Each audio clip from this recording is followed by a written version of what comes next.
When I was a kid, we used to have litter bins around. They were always full of litter and so on. Or somebody put a cigarette or something and it caught fire. Well, I found it fascinating. I was standing and everyone just looked at it and walked past. Well, you can't do that, so I went out to deal with it. And interestingly enough, my next door neighbour, who also was similar age to me, but his father also owned a business, turned up, and I remember talking after we'd sort of put it out and pulled the stuff out. Why do people not get involved?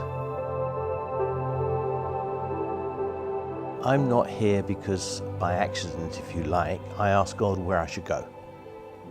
And I went round a number of churches in the area and came here. I thought this is the place.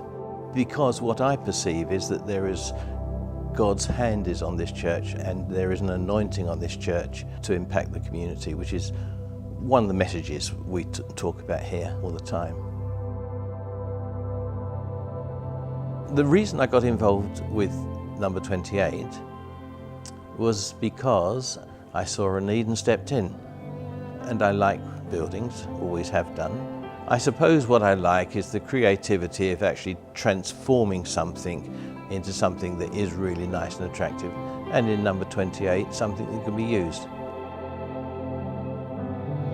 I remember as a young man at school, when you were made a school prefect, you had to stand up and then you had to say, I will use my gifts and my time for the good of my house and my school.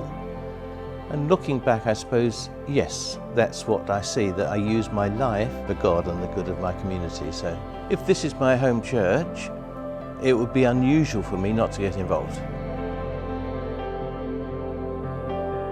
It's been very interesting working with Pastor Julian because I don't know how he accomplishes all he does in the 24 hours. His vision is far bigger than anything he has at the moment, so it's always stretching forward and seeing what can be done. I suppose in one sense I'm not sure that I necessarily call it just a vision. I suppose I see it more as a calling that God has got on his life to do things in the community and in people's lives.